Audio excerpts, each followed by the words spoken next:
Illinois Governor J.B. Pritzker made headlines this week by publicly questioning President Trump's mental fitness, a move that has sparked intense debate across the nation. Pritzker suggested that Trump is showing signs of dementia and adopting the tactics of autocrats like Vladimir Putin. This comparison to a known autocrat was not just a casual remark, but a calculated statement meant to draw attention. This wasn't a veiled jab, it was a direct accusation, raising the stakes in the ongoing feud between Illinois and the White House. The tension between the state and federal government has been escalating for months, and this latest development has only added fuel to the fire. Pritzker's comments came as a response to Trump's threats to send federal forces into American cities, including Chicago. The governor has been a vocal critic of the president's approach to handling civil unrest and law enforcement. By framing Trump's actions as irrational and dangerous, Pritzker aimed to cast doubt on the president's capacity to lead. He argued that such drastic measures were not only unnecessary, but also indicative of a deeper issue with Trump's decision-making abilities. He even invoked the 25th Amendment, hinting at the possibility of removing Trump from office due to unfitness. This amendment, which allows for the removal of a sitting president who is deemed unable to perform the duties of the office, has rarely been discussed so openly in modern political discourse. The governor's move instantly shifted the debate from policy to the president's very ability to govern. It was a bold and unprecedented step that caught the attention of political analysts and the general public alike. This bold statement ensured the conflict would be about much more than crime in Chicago. It became a national conversation about leadership and mental health. The implications of Pritzker's claim are far-reaching, touching on the very core of what it means to be fit for the highest office in the land. The political fallout was immediate, with both sides preparing for a high-stakes confrontation. As the nation watches closely, the debate over Trump's mental fitness and leadership capabilities is likely to dominate headlines for weeks to come. The spark for this latest controversy was President Trump's renewed and highly publicized threat to send federal troops into Chicago, a move that immediately set off alarm bells across the city and the nation. The idea of military presence on city streets is not new, but this time, the rhetoric was sharper and the stakes felt higher than ever before.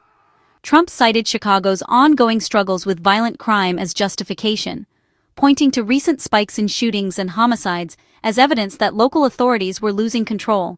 He argued that drastic action was needed to restore order and protect residents. But unlike his previous statements, this time Trump didn't just mention the National Guard, he also spoke of deploying ICE agents and other federal law enforcement, blurring the lines between military intervention and immigration enforcement. This raised new fears about the true purpose of the operation and who would be targeted. Illinois Governor J.B. Pritzker and other critics quickly condemned the plan, calling it an attempt to militarize American cities and warning that it would treat citizens like enemy combatants. They argued that such a move would escalate tensions and undermine trust between communities and law enforcement.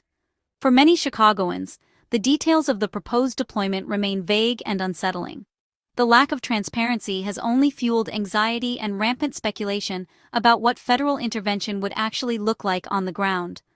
Critics argue that this move is less about ensuring public safety and more about asserting federal power over local governments, potentially setting a dangerous precedent for future conflicts between Washington and America's cities.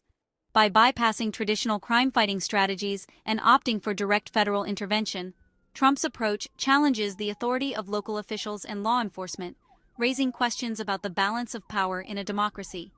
Local leaders insist that real solutions require addressing the root causes of urban violence, poverty, lack of opportunity, and systemic inequality, not simply sending in troops.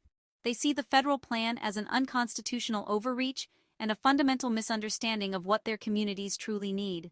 As the debate intensifies, the stage is set for a fierce and deeply consequential battle over who truly controls America's cities and what kind of future awaits their residents. Governor J.B. Pritzker's opposition to President Trump's plan to deploy federal troops is rooted in both legal arguments and deeply personal convictions. As the leader of Illinois, Pritzker has made it clear that he views this move not only as a violation of constitutional principles, but also as a threat to the very fabric of American democracy. He believes that the president's actions are not just misguided, but dangerous, reflecting a mindset that is out of touch with the needs and values of the American people. Pritzker argues that the plan to send troops into American cities is not only unconstitutional, but also the product of a disturbed and declining mind.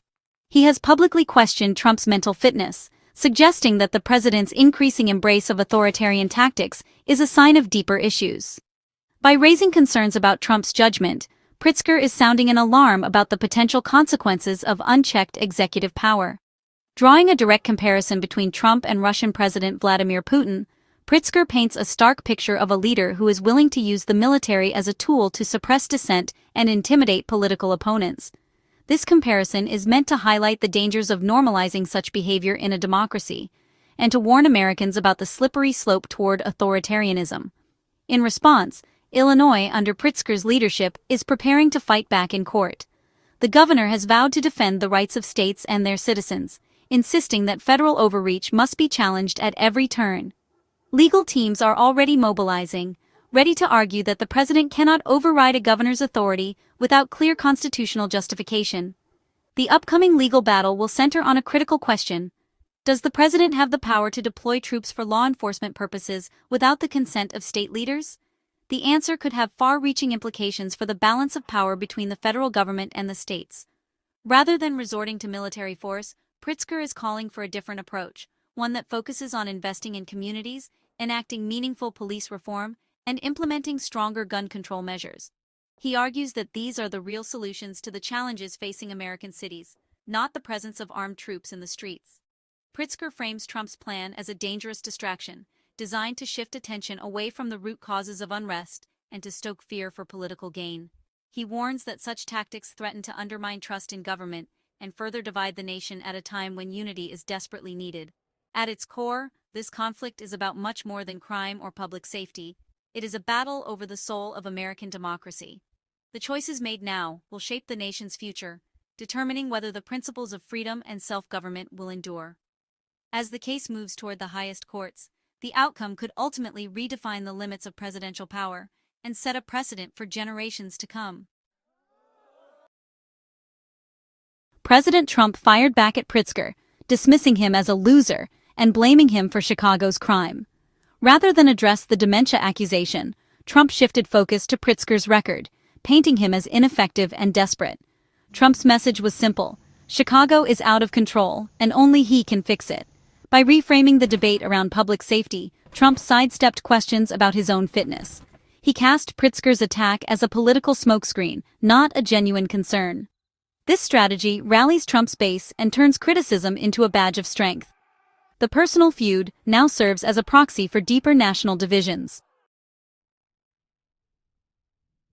To justify federal intervention, Trump points to shocking crime statistics from Chicago, citing dozens shot in a matter of days. These numbers are meant to create a sense of crisis, making extraordinary action seem necessary. Critics argue Trump cherry-picks data, ignoring long-term declines in crime and the complexity of the issue. For Trump, the numbers tell a simple story. Local leaders have failed, and force is the answer. Pritzker and others counter that real progress comes from community programs and smarter policing, not military intervention. The debate over statistics is really a battle over narrative, crisis versus context. Each side uses numbers to justify their vision for the city's future. The fight over facts is as fierce as the fight over policy. Pritzker isn't alone. Democratic leaders nationwide have condemned Trump's plan as a dangerous abuse of power. Governors like Gavin Newsom and Senate leaders like Chuck Schumer warn that deploying troops to Chicago could set a precedent for federal crackdowns in any dissenting city. They argue this move threatens the separation of powers and local autonomy.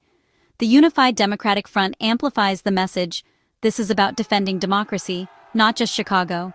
Their opposition makes it harder for Trump to build consensus beyond his base. The legal and political resistance ensures this won't be a simple executive action. The battle lines are drawn, with the nation watching. The legal heart of the conflict. Can the president send troops into a city for law enforcement? The Posse Comitatus Act generally forbids using the military as a domestic police force, with rare exceptions like the Insurrection Act.